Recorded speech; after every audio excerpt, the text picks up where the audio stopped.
University మంచి భవిష్యత్తు కోసం తెలుగు విద్యార్థులు ఇష్టపడే యూనివర్సిటీ. కాల్ 9059052378 9059052379. అందరికీ నమస్కారం. నేను Swarupa Potlapalli. Welcome to trending topic.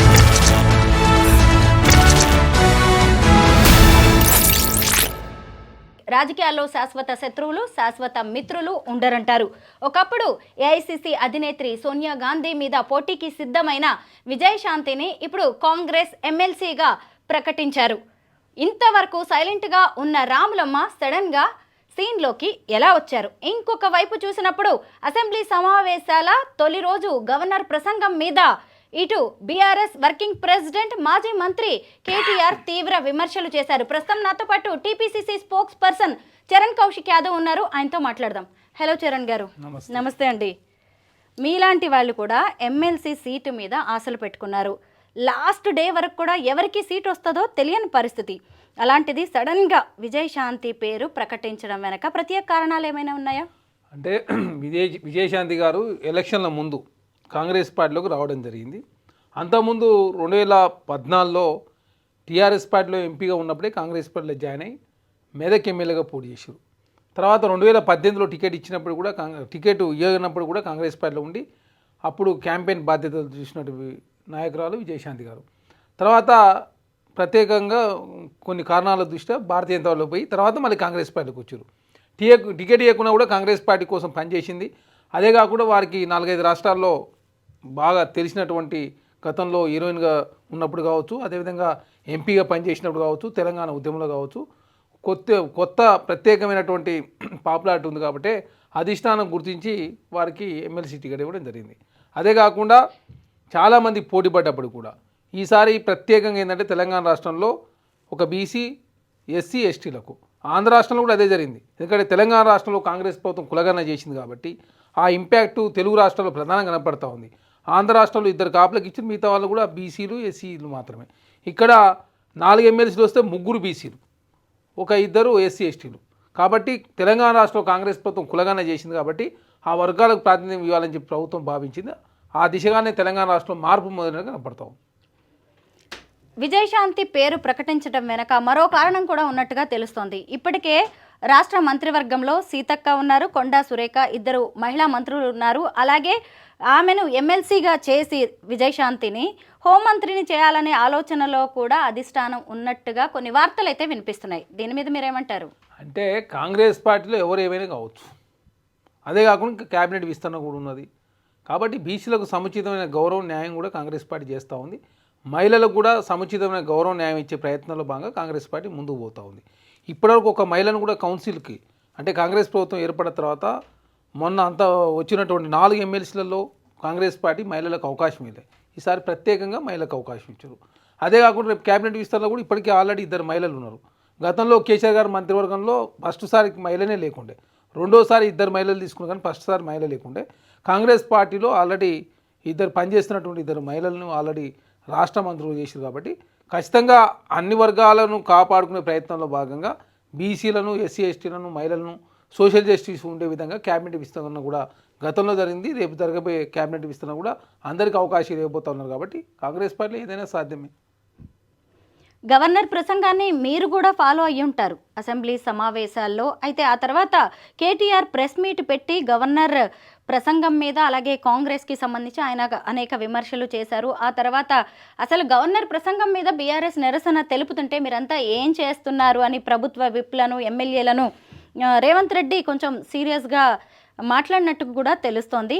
మనం ఒక్కసారి ఈయన కేటీఆర్ ఏం మాట్లాడారో ముందు చూద్దాం. రోజు రోజుకు తీవ్రమైతా ఉంది. కేవలం కేసీఆర్ గారి సాగునీటి సంక్షోభం రోజు రోజుకు తీవ్రమైతా ఉంది. కేవలం కేసీఆర్ గారి మీద గుడ్డి ద్వేషంతో, మా పార్టీ మీద గుడ్డి కోపంతో అక్కడ మేడిగడ్డను రిపేర్ చేయకుండా 15 నెలలు ఎండబెట్టడం వల్ల ఇవాళ మొత్తం గోదావరి పరివాహక ప్రాంతంలో ఎండిపోతున్న ప్రతి ఎకరా పంటకు బాధ్యత తీసుకోవాల్సింది రేవంత్ రెడ్డి అనే ఈ ముఖ్యమంత్రి. రేవంత్ రెడ్డి అనే చేతగాని ముఖ్యమంత్రి వల్ల ఈ రోజు రాష్ట్రంలో లక్షలాది ఎకరాల్లో పంటలు ఎండిపోతుంటే ఆ పంట ఎండిపోయి అవస్థలు పడుతున్న రైతులు, తమ పొలాన్ని నిప్పు పెట్టుకుంటున్న రైతులు, తమ పొలంలో ఇలా గొర్రెలను మేకలను మేపుతున్న రైతులు వాళ్ళు ఎదురు చూసిండ్రు గవర్నర్ గారి ప్రసంగం నుంచి ఒక్క మాటన్న వస్తదేమో, మేము పంటలు నిండిపోకుండా కాపాడుతాం, మేమున్నాం, ఈ ప్రభుత్వం భరోసా ఇస్తున్నది, మీకు రిపేర్ చేస్తాం మేడిగడ్డను, ఇన్ని రోజులు కేసీఆర్ గారి మీద గుడ్డి కోపంతో తప్పు చేసినాం అని ప్రాయశ్చిత్తం చేసుకుంటాం అనుకున్నాం. ఆ సోయి కూడా ఈ ప్రభుత్వానికి లేదు. కానీ ఇక్కడ ప్రధానంగా కేటీఆర్ గారు ఏంటంటే గవర్నర్ ప్రసంగంలో ప్రభుత్వం ఏం చేయబోతుంది అనేది గవర్నర్ ప్రసంగంలో ఉంటుంది. అంటే కేటీఆర్ గారు చెప్పినట్టు ఉండదు కదా. అదే కాకుండా మేడిగడ్డ, అన్నారం, సుందిల్లా గతంలో 1,02,000 కోట్ల రూపాయలు ఖర్చు పెట్టిన ప్రాజెక్టు కుంగిపోయింది, కూలిపోయింది, ప్రాజెక్టే కొట్టుకుపోయింది. ఇక అది రిపేర్ చేస్తే రిపేర్ కాదని చెప్పేసి ఏకంగా డ్యామ్ సేఫ్టీ అథారిటీ వాళ్ళే రిపోర్ట్ ఇచ్చిన సందర్భం. అదే కాకుండా గతంలో ఏదైతే శ్రీపాద ఎల్లంపల్లి ప్రాజెక్టు అక్కడనే కట్టి ఉంటే 40 కోట్లలో పూర్తయ్యేది. ఇప్పటికి తెలంగాణ రాష్ట్రంలో మొత్తం సాగునీరు కూడా పెద్ద ఎత్తున అందేది. కానీ మీరు కమిషన్కి అకృతిపడి ఆనాడు ఆ ప్రాజెక్ట్ కట్టడం మూలంగా తెలంగాణ సమాజానికి ఒక్క రూపాయి కూడా ఉపయోగం లేదు. కాళేశ్వరం కరెంటు బిల్లే 10,000 కోట్ల రూపాయలు వస్తూ ఉంది. ఒక ఎకరాకి 1,00,000 రూపాయలు ఖర్చు అయ్యే పరిస్థితి ఉన్నప్పుడు అది వైబుల్ కాదని చెప్పేసి కేంద్ర ప్రభుత్వం చెప్పిన తర్వాత దాన్ని రిపేర్ చేసే విషయంలో కాంగ్రెస్ ప్రభుత్వం గవర్నర్ గారి ప్రసంగంలో పెడతారని చెప్పి మాట్లాడితే ఉన్న అర్థం ఉందా? అదే కాకుండా రైతులను కాపాడుకునే ప్రయత్నం కాంగ్రెస్ పార్టీ చేస్తూ ఉంది. కాబట్టి రైతు సంక్షేమానికి మేము 53,400 కోట్ల రూపాయలు 1/3 వంతు నిధులు కేటాయించడం, రైతులకు పంటల బీమా ఇస్తూ ఉన్నాం. అదేవిధంగా పంటల బీమా, రైతుల బీమా, రైతు రుణమాఫీ దాదాపు 21,000 కోట్ల రూపాయలు రుణమాఫీ చేసినాం. 500 రూపాయలు బోనస్ ఇస్తూ ఉన్నాం. గతంలో 45 రోజుల పైసలు ఇస్తే ఇక్కడ 3 రోజుల్లో పైసలు ఇస్తూ ఉన్నాం. గతంలో 7 నుంచి 10 కిలో తరుగు తీస్తే తరగనే ప్రసక్తి లేదు. రైతు సంక్షేమాన్ని కాంగ్రెస్ పార్టీ కోరుకుంటా ఉంది. కాబట్టి రైతుల మేలు కోసం పనిచేస్తూ ఉంది. ఆనాడు కేసీఆర్ గారు ఎవరిని కలవలేదు, రైతు సంక్షేమం కోరుకోలే. దాదాపు 9,000 కోట్ల రూపాయలు రుణమాఫీ ఎగ్గొట్టింది మీరే. మీ ఆయనలో రైతులు ఆత్మహత్యలు తెలంగాణ 3వ స్థానం. ఆనాడు Maharashtra number 1, Karnataka number 2, Telangana number 3 ఉండే. ఈనాడు తెలంగాణ రాష్ట్రంలో కాంగ్రెస్ ప్రభుత్వం అధికారంలోకి వచ్చిన తర్వాత రైతు బీమా, పంటల బీమా ఉండాలని చెప్పి ప్రభుత్వం భావించి ఈ 2 ఏర్పాటు చేశారు. అదే కాకుండా ప్రాజెక్టులు త్వరితగతిన పూర్తి చేయాలని చెప్పి ప్రభుత్వం భావించి అదేవిధంగా గతంలో పూర్తిగా అన్నట్టు ప్రాజెక్టులు కూడా పూర్తి చేసే ప్రయత్నం కాంగ్రెస్ పార్టీ చేస్తూ ఉంది. దేశంలో రికార్డు స్థాయిలో వరి సాగు జరిగింది. ఆనాడు కేసీఆర్ గారు ఉన్నప్పుడు ఏం చెప్పారు మీరు? ఒరేస్తే ఊరి అన్నారు. ఇక్కడ ఒరేస్తే ఈరోజు దేశంలోనే తెలంగాణ ధాన్యాగారం అయింది. మరి మేడిగడ్డ, అన్నారం, సుందిలో లేకున్నా కూడా ఎట్లా ధాన్యాగారం అయింది? మరి అంటే మీరు కట్టిన ప్రాజెక్టు ద్వారా తెలంగాణలో సాగు పెరగలేదు, చాలా స్పష్టంగా కనపడతా ఉంది. వర్షాభావం మూలంగా జాతీయ స్థాయిలో తెలంగాణ రికార్డు స్థాయిలో వర్షాలు పడడంతో తెలంగాణలో వరి సాగు పెరిగింది.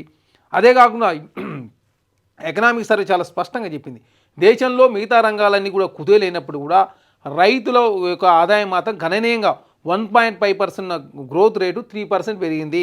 అది తెలంగాణ కావచ్చు, దేశంలో అన్ని రాష్ట్రాల్లో రైతు గ్రోత్ పెరిగింది. కాబట్టి కేసీఆర్ గారు 10 సంవత్సరాల కాలంలో రైతులు నిండా ముంచిందే బీఆర్ఎస్ ప్రభుత్వం. కాబట్టే ఇప్పుడు కాంగ్రెస్ ప్రభుత్వం విషయం చేయమే ప్రయత్నం కేటీఆర్ గారు చేస్తూ ఉన్నారు. చరణ్ గారు మీడియా సాక్షిగా కేటీఆర్ రేవంత్ రెడ్డి గారిని చేతగాని ముఖ్యమంత్రి అని కామెంట్ చేశారు, వ్యాఖ్యానించారు. ఇప్పుడు చేతగాని ప్రతిపక్ష నాయకుడే కేసీఆర్ గారు. నేను చేతగాకనే కదా అసెంబ్లీకి వస్తే ఇంకోటి ఆంధ్ర రాష్ట్రంలో జగన్మోహన్ రెడ్డి లాగా అక్కడ టీడీపీ ప్రభుత్వం ఏదైతే టార్చర్ చేస్తాం జగన్మోహన్ రెడ్డి గారు ఎప్పుడు దొరుకుతాడా ఏం చేద్దామని, ఇక్కడ కాంగ్రెస్ ప్రభుత్వం స్వేచ్ఛ ఇచ్చింది. మీడియా మీద కావచ్చు, లేదు ధర్నాలు చేసుకునే అవకాశం కావచ్చు, ప్రతిపక్షాలకు అసెంబ్లీలో మాట్లాడే అవకాశం కావచ్చు. ఇన్ని అవకాశాలు ఇచ్చిన కేసీఆర్ గారే భయపడి కేసీఆర్ గారు అసెంబ్లీ రాకుండా 60 రోజుల పాటు అసెంబ్లీ సమావేశాలు రాకపోయినట్లయితే డిస్క్వాలిఫై అవుతారు. కాబట్టి ఓ రోజు వచ్చిండు గవర్నర్ ప్రసంగంలో కూర్చుని వెళ్ళిపోయిండు. అక్కడ వారి మిత్రుడు జగన్మోహన్ రెడ్డి గారు కూడా అదే చేశారు, వారు కూడా వచ్చిరు వెళ్ళిపోయారు. కాబట్టి అసమర్థ ప్రతిపక్ష నాయకుడు కేసీఆర్ గారే ఆనాడు 10 సంవత్సరాల కాలంలో ఎవరిని గెలవకుండా ఫామ్ హౌస్లో ఉంటూ ప్రగతి భవన్లో ఉంటూ ఆనాడు ఎవరిని గెలవకుండా తెలంగాణ రాష్ట్రంలో సెక్రటరీ రాకుండా పరిపాలన సాధించిన వ్యక్తే కల్వకుంట్ల కేసీఆర్ గారు. కాబట్టి మా ముఖ్యమంత్రి గారు రోజుకు 18 గంటలు కష్టపడుతూ ఎప్పటికప్పుడు మీడియా సమావేశాలు ఏర్పాటు చేస్తూ ఎప్పటికప్పుడు తెలంగాణ రాష్ట్రంలో నిరుద్యోగుల సంబంధించి ఉద్యోగాలు ఇస్తూ జాబ్ క్యాలెండర్ రిలీజ్ చేస్తూ రైతులకు రుణమాఫీ చేస్తూ మహిళలను లక్షాధికారి చేసే లక్ష్యంలో కాంగ్రెస్ ప్రభుత్వం ముందుకు పోతూ ఉంది. 15 ఏళ్ల కాలంలో మేమేం చేసినామో, 9 సంవత్సరాల కాలంలో కేసీఆర్ గారు ఏం చేసిరో, 11 సంవత్సరాల కాలంలో నరేంద్ర మోడీ గారు ఏం చేసిరో కాంగ్రెస్ ప్రభుత్వం చర్చ చేయడానికి సిద్ధంగా ఉంది. అసెంబ్లీకి ప్రతిపక్ష నాయకుడు వస్తే సమాధానం చెప్తానికి సిద్ధంగా ఉన్న అసెంబ్లీకి ప్రతిపక్ష నాయకుడు అసమర్థ ప్రతిపక్ష నాయకుడు కాబట్టి రాకుండా తండ్రి అనే మాటను రేవంత్ రెడ్డి గారిని కేటీఆర్ గారు అన్నట్టుగా కనపడతా ఉంది. కేసీఆర్ గారు వచ్చారు కదా, వచ్చి వెళ్ళిపోయింది కదా, వచ్చి మీరు వెళ్ళిపోతారు, రెగ్యులర్ గా వస్తారు. ఎక్కడికి వస్తాడు మీరు చూస్తారు కదా, వచ్చుడు ఏముండదు. అక్కడ జగన్మోహన్ రెడ్డి గారు అదే చేశారు, ఇక్కడ కూడా కేసీఆర్ గారు అదే చేస్తారు. వారు వచ్చి గవర్నర్ ప్రసంగాన్ని అయిపోయిన తర్వాత వెళ్ళిపోయింది, ఎందుకంటే డిస్క్వాలిఫై అవుతారు కాబట్టి. ఇక్కడ కూడా కేసీఆర్ గారు డిస్క్వాలిఫై అయ్యే అవకాశం ఉంది కాబట్టి వచ్చిండు, అటెండ్ అయ్యిండు, గవర్నర్ గారు చూడని వెళ్ళిపోయింది, ఖతం అయిపోయింది. కాంగ్రెస్ సర్కార్ యొక్క ఘోర వైఫల్యం వల్ల ఈరోజు రాష్ట్రంలో రైతాంగం ఆందోళనలో ఉంది. ఎక్కడికక్కడ పంటలు ఎండిపోతున్నాయి. రైతులు ఇప్పటికే 480 పైచిలకు మంది రైతులు ఆత్మహత్య చేసుకున్నారు. వాళ్లకు కనీసం ఒక్క మాట, వాళ్లకు సాంత్వన చేకూర్చే మాట, వాళ్లకు ఉపశమనాన్ని ఇచ్చే మాట, వాళ్ళకు భరోసానిచ్చే ఒక్క మాటనన్నా గవర్నర్ నోటెంబడి వస్తుందేమో. పంటలు ఎండిపోకుండా కాపాడుతాం, నీళ్ళు ఇస్తాం, బుద్ధి తెచ్చుకున్నాం, ఇకనైనా బుద్ధితో మెదులుతామని చెప్పి ఒక్క మాట చెప్తారేమో అనుకున్నాం. ఒక్క మాట కూడా వారి నోటెంబడ రాలేదు. ఇవాళ భారతదేశంలో కాంగ్రెస్ ప్రభుత్వం రైతులకు భరోసా ఇవ్వలేకపోతుంది, వాళ్ళకి ఇచ్చిన హామీలను నిలబెట్టుకోలేకపోతుంది. 400 మంది రైతుల ఆత్మహత్యలకు దీని సంగతి ఏంటి, కారణాలు ఏంటి అని కేటీఆర్ చాలా తీవ్రంగా మాట్లాడుతున్నారు. ఇప్పుడు కాంగ్రెస్ ప్రభుత్వం 500 రూపాయల బోనస్ ఇవ్వడంతో ఎకరాకి 10,000 రూపాయలు లాభం జరిగిందని చెప్పేసి రైతులు చాలా సంతోషంగా ఉన్నారు. 2 లక్షల వరకు రుణమాఫీ చేసి 25 లక్షల మంది రైతులకు మేలు జరిగింది. గతంలో 7 నుంచి 10 కిలోలు మీరు తీసే తరిగే ప్రసక్తే లేదు. రైతులకు పంటల బీమా ఉన్నది, రైతు బీమా ఉన్నది. రైతు చనిపోతే రైతు బీమా ఇస్తారు, పంటలు ఏమైనా ఖరాబ్ అయితే పంటల బీమా 5 లక్షల రూపాయలు రాష్ట్ర ప్రభుత్వం మీకన్నా బెటర్గా చాలా స్పష్టంగా మేమే చేస్తున్నాం కదా. అదే కాకుండా రైతు కమిషన్ ఏర్పాటు చేసినాం. రైతు కమిషన్ ఏర్పాటు చేసి రైతులు ఎలాంటి పంటలు వేస్తే వాళ్ళకు ఎక్స్పోర్ట్స్ ఉంటాయి, అదే కాకుండా గిట్టుబాటు ధర ఉంటుంది, ఎప్పటికప్పుడు మేలుకొల్పే ప్రయత్నం కాంగ్రెస్ ప్రభుత్వం చేస్తూ ఉంది. రైతు కమిషన్లో నిష్ణాతులైనటువంటి కోదండరెడ్డి గారి నేతృత్వంలో వారి చైర్మన్గా 7 మంది మెంబర్లుగా ఎప్పటికప్పుడు సైంటిస్టులను పిలిపించి వాతావరణ పరిస్థితులు అనుకూలంగా రైతులు ఏ పంటలు వేస్తే బాగుంటుందని చెప్పేసి ప్రభుత్వం భావించి ఇక్కడ అత్యధిక ప్రయారిటీ ఇస్తుందే కాంగ్రెస్ ప్రభుత్వం. మీ ఆయనలో రైతులకు ప్రయారిటీ ఇవ్వకపోవడం మూలంగా, గిట్టుబాటు ధర ఇవ్వకపోవడం మూలంగా రైతులు నిండా ముంచిందే ఆనాడు బీఆర్ఎస్ ప్రభుత్వం. కాబట్టి మీరు అసెంబ్లీకి వస్తే సమానం చెప్తే ప్రతిపక్ష నాయకుడు వచ్చి అసెంబ్లీలో మాట్లాడాలి.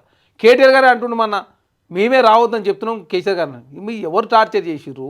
మీరే కేసీఆర్ గారు తెలంగాణ రాష్ట్రంలో అసెంబ్లీకి వస్తే కాంగ్రెస్ ప్రభుత్వం అడుగుతుంది, ప్రశ్నిస్తుంది. 10 సంవత్సరాల కాలం ఈ పాపాలన్నీ కారణం మీరే. తెలంగాణ అప్పుల పాలు చేసిరు, ఆగమాగం చేసిరు, ప్రజాస్వామ్యం లేకుండా చేసిరు, తెలంగాణ నిండా ముంచురు. కాంట్రాక్టర్లకు 40,000 కోట్ల రూపాయలు బాకీలు పెట్టిపోయారు. దాదాపు 1,600 కోట్ల రూపాయలు సర్పంచ్లకు బాకీలు పెట్టిపోయారు. ఉద్యోగులు రిటైర్మెంట్ అయితే కనీసం రిటైర్మెంట్ బెనిఫిట్స్ ఇవ్వకుండా తెలంగాణ ఆగమాగం చేసి అప్పలపాలు చేసిరని చెప్పేసి కాంగ్రెస్ పార్టీ ఎక్కడ అడుగుతుందో, ఎక్కడ సమాధానం చెప్పబడుతుందో, తెలంగాణ సమాజం ఎట్లా నన్ను చీదరించుకుంటారని చెప్పేసి కేసీఆర్ గారికి అసెంబ్లీ రావడం లేదు. నిజంగానే కేసీఆర్ గారు 3వసారి గెలిచి ఉంటే శ్రీలంక అధ్యక్షుడు మహేంద్ర రాజపక్ష ఏదైతే ఆ దేశం వదిలిపెట్టే ప్రజలంతా తన్ని తరిమిరో, కేసీఆర్ గారి కుటుంబాన్ని తన్ని తరిమితే దుబాయ్లో సేద తీసుకునేవాళ్ళు. ఎందుకంటే తెలంగాణ అంత ఆగం చేసి అప్లపాలు చేసి ఆర్థికంగా చితికిపోయేట కారణం కేసీఆర్ గారి పరిపాలన. బహుశా ఏ రాష్ట్ర సెక్రటేరియట్ లో జరగని అత్యంత ఘోరమైన నీచమైన పరిస్థితి మన రాష్ట్ర సెక్రటేరియట్ లో జరిగింది. 20% కమిషన్ ఇయ్యందే ఇక్కడ బిల్లులు వస్తలేవని చెప్పి కాంట్రాక్టర్లు ఆర్థిక శాఖ మంత్రి ఉప ముఖ్యమంత్రి గారి ఛాంబర్ ముంగట ధర్నా చేసే పరిస్థితి రాష్ట్రంలో బహుశా ఎన్నడూ కూడా గతంలో లేదు. మరి భారతదేశంలో కూడా బహుశా ఎక్కడా లేదని నేను అనుకుంటా ఉన్నా. ఇవాళ 20% కమిషన్ తప్ప విజన్ లేని ప్రభుత్వం ఇది. ఈ విజన్ ఉంది, ఆ విజన్ ఉంది, ఏఐ డేటా సైన్సెస్ అని పెద్ద పెద్ద మాటలు. విజన్ లేదు, మన్ను లేదు, కమిషన్ తప్ప. No vision, only commission, only 20% commission అనే విధంగా ఇవాళ ప్రభుత్వాన్ని నడుపుతూ ఢిల్లీకి మూటలు పంపుతూ ఇక్కడ చిన్న కాంట్రాక్టర్లను, సర్పంచ్లను, చిన్న చిన్న వ్యక్తులను వేధించి చివరికి ఓవర్సీస్ స్కాలర్షిప్ ఇవ్వకుండా, గురుకులాల్లో తిండి పెట్టకుండా ఈరోజు పిల్లల్ని చంపుతున్న అరాచక ప్రభుత్వం రేవంత్ రెడ్డి ప్రభుత్వం, కాంగ్రెస్ ప్రభుత్వం. కాంగ్రెస్ ప్రభుత్వం అధికారంలోకి వచ్చిన తర్వాత కాంట్రాక్టర్లకు కష్టాలు మొదలయ్యాయి అని ఇది ప్రతిపక్షం చేస్తున్న ఆరోపణే కాదు, బయట నుంచి కూడా గట్టిగానే వినిపిస్తున్న విమర్శ ఇదైతే. ఇప్పుడు ఆయన అన్నారు కదా, విజన్ లేదు, ఓన్లీ కమిషన్లే, 20% ఇస్తే తప్ప ఏ బిల్లులు కూడా క్లియర్ అవ్వట్లేదు అని. అయితే ఈ మధ్య కాలంలో డిప్యూటీ సీఎం బట్టి విక్రమార్క గారి ఛాంబర్ ముందు దాదాపు 200 మంది కాంట్రాక్టర్లు ధర్నా చేయడం వెనక ఉన్న కారణాలు ఏంటి? ఇప్పుడు భారత రాష్ట్ర సమితి బాకీల రాష్ట్రంగా మారింది ఆనాడు 10 సంవత్సరాల కాలంలో. కాంట్రాక్టులకు 40,000 కోట్ల రూపాయలు పని చేయించుకొని బిల్లులు చెల్లించకుండా కేసీఆర్ గారి ప్రభుత్వం దిగిపోయింది.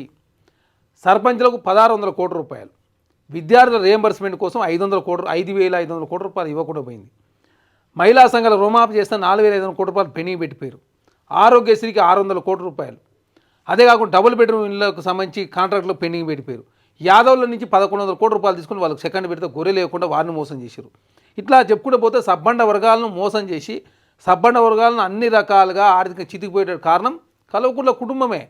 ఆ పరిస్థితి నుంచి గట్టెక్కించే ప్రయత్నంలో కాంగ్రెస్ ప్రభుత్వం ముందుకు పోతా ఉంది. కనీసం మా ప్రభుత్వంలో ధర్నా చేసుకునే అవకాశం ఉంది. సెక్రటరీ లోపలికి వచ్చి ధర్నా చేసినట్టే మా ప్రభుత్వంలో ఎంత స్వేచ్ఛ ఉన్నట్టు? మీ ప్రభుత్వంలో కనీసం స్వేచ్ఛ ఉందా? కనీసం మీడియా ముందు ప్రెస్ మీట్ పెడితే కూడా ఆనాడు మీడియా మీద ఆంక్షలు పెట్టి ఇందిరా పార్క్ కాడ ధర్నా చేసుకోకుండా తెలంగాణ రాష్ట్ర ప్రజాస్వామ్యం లేకుండా చేసింది మీరే కదా. ఈ అన్ని పాపాలకు కారణం మీరే. కాంగ్రెస్ ప్రభుత్వం వచ్చిన తర్వాత ఎక్కడ కూడా మీ బాకీలు పెట్టలేదు. మీరేందంటే కాంగ్రెస్ ప్రభుత్వం ఒక నెపం నెడతా ఉన్నారు. పైసలు లేక మీరు పెట్టినట్టు బాకీలు నెల 500 కోట్ల రూపాయలు చెల్లించుకుంటూ పోతూ ఉంటే ఎవరికైనా రాని వాళ్ళు ఉంటే ఎవరన్నా అంటుండొచ్చు 20% అని. 20% అనేది ఎవరికాడ తీసుకుంటే ఆధారం ఉంటే బయట పెట్టాలి కదా. అనవసరంగా ఏంటంటే ఇవ్వకపోవడం మూలంగా ఒకేసారి బర్డెన్ పడడంతో ప్రభుత్వం మీద కొంత లేట్ అవుతుంది. దానిలో బాగా మీరు పెట్టిన బాకీలకు కూడా కాంగ్రెస్ ప్రభుత్వం 20% తీసుకుంటారని చెప్పేసి అనవసరంగా కేటీఆర్ గారు తెలంగాణ సమాజాన్ని తప్పుపడుతూ ఉన్నాడు. కాబట్టి ఆ పనులను కూడా ఆనాడు కేసీఆర్ గారి ప్రభుత్వం ఆయనలో చేసిన పనులే మీరు చేసినట్టు పనులు చూస్తూ ఉన్నాం. మీరు 1,02,000 కోట్ల రూపాయలు ఖర్చు పెడితే కాళేశ్వరం కూలిపోయింది, కుంగిపోయింది. ఈ మధ్యకాలంలో సెక్రటరీలో ఏకంగా కింద పడతా ఉంది. అంతకుముందు ఎస్ఎల్బీసీలో ఏ విధంగా జరిగిందో అందరూ చూసారు. కాబట్టి తెలంగాణ రాష్ట్రంలో కమిషన్ కకృతి పడ్డదే కల్వకుంట్ల కుటుంబం. తెలంగాణ నిండా ముంచి దోసుకొని తెలంగాణ ఆగమాగం చేసి కాంట్రాక్టర్లను, సర్పంచ్లను, ఆరోగ్యశ్రీలో ఉన్నటువంటి హాస్పిటళ్లను, ఇటు విద్యార్థులను, అటు విద్యార్థి రియంబర్స్మెంట్ చేయకుండా, మహిళలకు రుణమాఫీ చేయకుండా, రైతులకు 9,000 కోట్ల రూపాయలు రుణమాఫీ చేయకుండా నిండా ముంచిందే మీరు. ఈ పరిస్థితి కారణం మీరే. కాంగ్రెస్ ప్రభుత్వం విజన్ ఉంది కాబట్టి కాంగ్రెస్ ప్రభుత్వం వచ్చిన తర్వాత ఐటీ ఎక్స్పోర్ట్స్ 16% పెరిగినాయి. కాంగ్రెస్ ప్రభుత్వం వచ్చిన తర్వాత జీడిపి, భారతదేశ జీడిపి ఒకసారి చెక్ చేసుకోండి. 2014 ముందు 8% ఉంటే ఈరోజు 6.2%. తెలంగాణ జీడిపి కాంగ్రెస్ ప్రభుత్వం వచ్చే నాటికి 3.8% ఉంటే ఈరోజు 4.9%. 1.1% దేశంలో ఏ రాష్ట్రంలో కూడా గ్రోత్ పెరగకుండా కూడా తెలంగాణ గ్రోత్ పెరిగేటట్టు కాంగ్రెస్ ప్రభుత్వం పనిచేస్తూ ఉంది. మీరు 10 సంవత్సరాల కాలంలో కేంద్రం నుంచి తీసుకొచ్చిన నిధులు మీరు అడిగిందే మొత్తం 8,000 కోట్ల రూపాయలు. మేము ఈ 2 సంవత్సరాల కాలంలో 2 లక్షల పైచీలకు అడిగి 33,000 కోట్ల రూపాయలు తీసుకొచ్చిన కేంద్రం నుంచి. అది మీకు మాకు తేడా. అదే కాకుండా మీరేందంటే ఎంతసేపు అబద్ధాలు ప్రచారం చేసుడు, కమిషన్ కొట్టుడు మీ అలవాటు.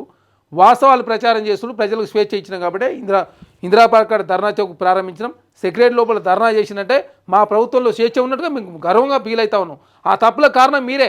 ఎందుకంటే వాళ్ళ కాంట్రాక్ట్లో బాకీ పెట్టిపోయింది మీరే. కాబట్టి ఖచ్చితంగా ప్రభుత్వం అసెంబ్లీలో దీని విషయంలో కూడా చర్చ చేయడానికి సిద్ధంగా ఉంది. కాబట్టి కేసీఆర్ గారు వచ్చి ఈ విషయం మీద మాట్లాడితే ప్రభుత్వం సమానం చెప్తుంది. 20% కమిషన్లు వసూలు చేసి ఢిల్లీకి మూటలు పంపిస్తున్నారు రేవంత్ రెడ్డి అని ఆరోపించారు కేటీఆర్. ఇప్పుడు మీ అకౌంట్లో 1,515 కోట్ల రూపాయలు ఎక్కడి నుంచి వచ్చినాయి? బీఆర్ఎస్ పార్టీ అకౌంట్లో, దేశంలో ఏ పార్టీ అకౌంట్లో కూడా 1,500 కోట్ల రూపాయలు లేవు. మీకు సంవత్సరానికి 100 కోట్ల రూపాయలు ఎఫ్డీ వస్తుంది. మీకు ఢిల్లీలో 1,400 గదాల్లో 6 అంతస్తులు నిర్మించుకుంటారు. మరి ఎక్కడి నుంచి వచ్చినాయి? మీకు 10 ఎకరాలు గచ్చిబౌలిలో ఉంటుంది. ఇక్కడ టీఆర్ఎస్ పార్టీకి ఆఫీస్ ఉన్నది. మీ అకౌంట్లో 1,515 కోట్ల రూపాయలు ఉన్నాయి. మీకు మాత్రం కోట్ల రూపాయలు మాత్రం మీరు కమిషన్లు తీసుకొని కోట్ల రూపాయల బిల్డింగులు, ఏకంగా ప్రత్యేకమైనటువంటి జట్లు ఏర్పాటు చేసుకోరు. మా పార్టీకి కనీసం ఆఫీస్ కూడా లేదు.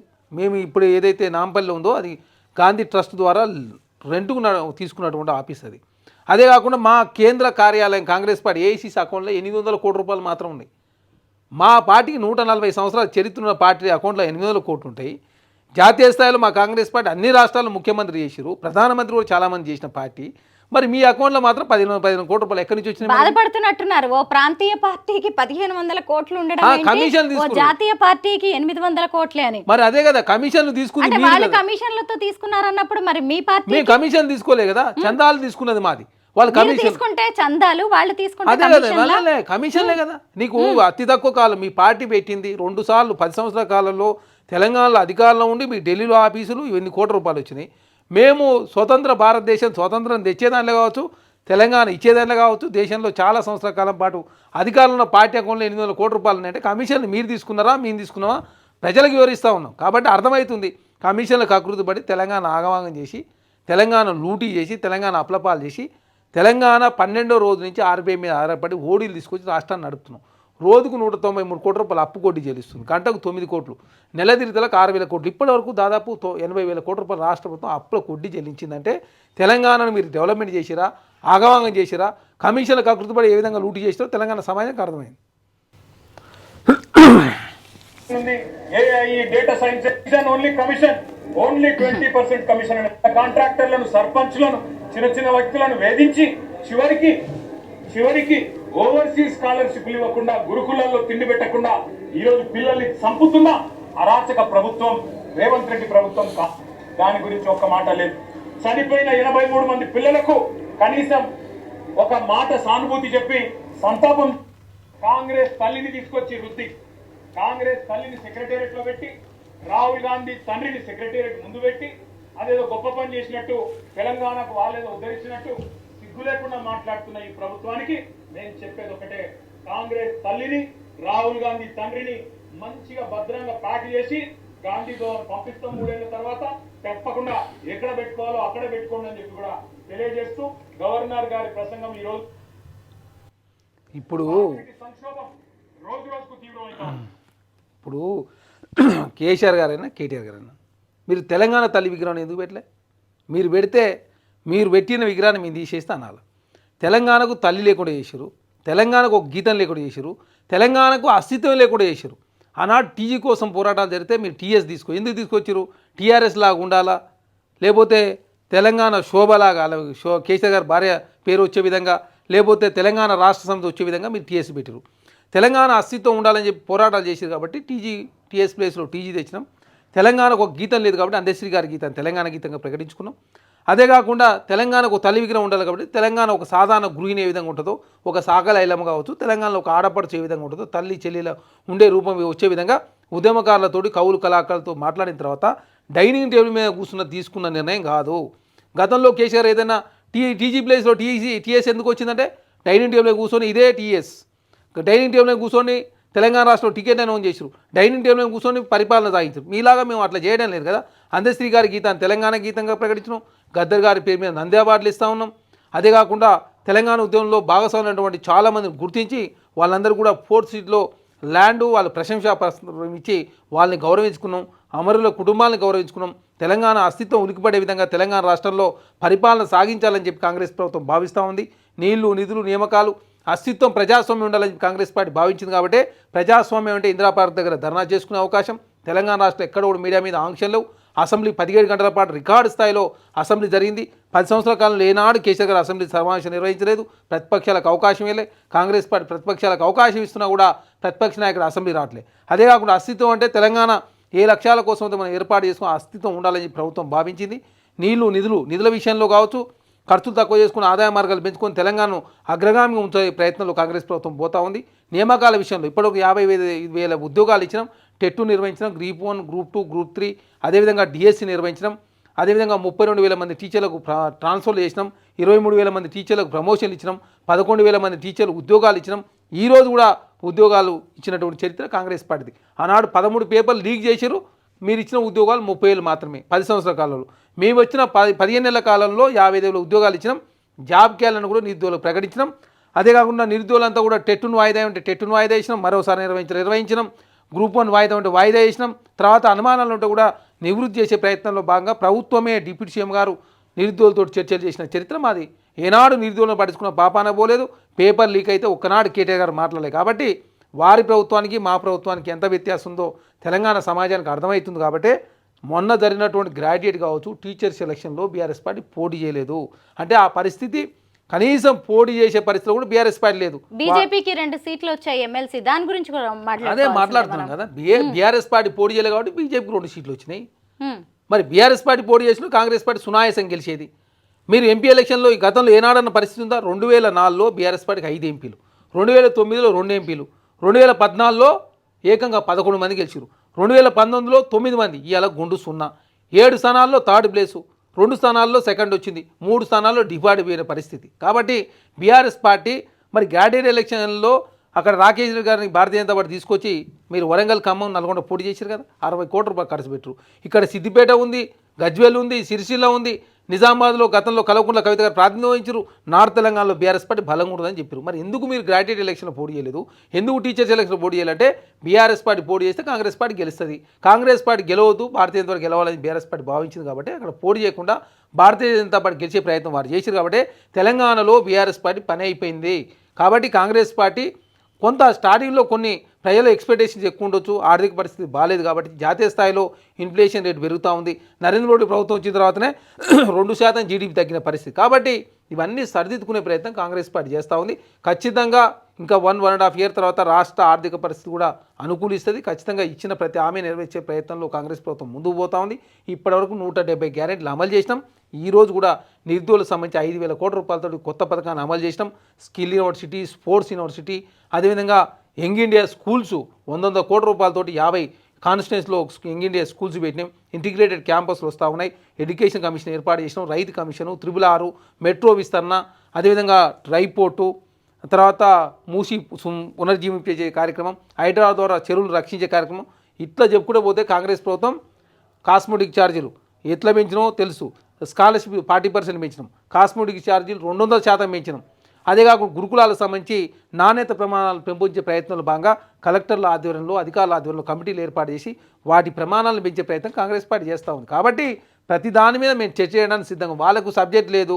వాళ్ళు 10 సంవత్సరాల కాలంలో అప్పు చేసి పప్పు కూడా తిన్నట్టు తెలంగాణ లూటీ చేసి ప్రజాస్వామ్యం లేకుండా చేసి తెలంగాణ రాష్ట్రంలో ముఖ్యమంత్రి అనే వ్యక్తి ఎవరిని గెలవకుండా కనీసం వాళ్ళ మంత్రులు గెలవని పరిస్థితి. కాబట్టి మా ముఖ్యమంత్రి రోజుకు 18 గంటలు కష్టపడుతూ, మా అధికారులు కష్టపడుతూ, మా మంత్రులు కష్టపడుతూ తెలంగాణ రాష్ట్రంలో ఆర్థిక వ్యవస్థను గాడిలో పెట్టే ప్రయత్నం జరుగుతూ ఉంది. కాబట్టి చూసి ఓరలేక కేటీఆర్ గారు నోటికి ఏదొస్తే అది మాట్లాడే ప్రయత్నం వారు చేస్తూ ఉన్నారు. మొత్తం మీద ప్రజల ఆకాంక్షలకు తగినట్టుగా కాంగ్రెస్ ప్రభుత్వం పాలన చేస్తోందని చెప్తున్నారు. Yes, why not?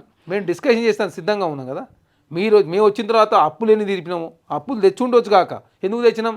మేము ముదిగాలు అంటే ఈ ఆర్థిక వ్యవస్థను గాడిలో పెట్టే ప్రయత్నంలో భాగంగా సస్టైన్ అవుతాను మాత్రం అప్పులు తెచ్చినాం. దానిలో భాగంగా 12,000 కోట్ల రూపాయల అప్పులు కూడా తీర్పినాం. కాబట్టి ఖర్చులు తక్కువ చేసుకుని ఆదాయ మార్గాలు పెంచుకుంటూ ఉద్యోగాలు ఇస్తూ, నిరుద్యోగుల ఆకాంక్ష నెరవేర్చు, జాబ్ క్యాలెండర్ ఇస్తూ, రుణమాఫీ చేస్తూ, అదే కాకుండా నిరుద్యోగులకు సంబంధించి 5,000 కోట్ల రూపాయలు ఇస్తూ ఎడ్యుకేషన్కి సంబంధించినటువంటి నిధులు పెంచే ప్రయత్నంలో కాంగ్రెస్ పార్టీ ముందుకు పోతాం. మొత్తం మీద ప్రతిపక్షాలు ఏ ఆరోపణలు చేసినా అధికార పక్షం ఎంత సమర్థించుకున్నా ప్రజలు అన్ని చూస్తూనే ఉన్నారు. ప్రజలు ఓటర్లే న్యాయ నిర్ణేతలు. ఎవరి పాలన ఎలా ఉందో వాళ్లే ఓట్లేస్తారు. Thank you so much Charan గారు.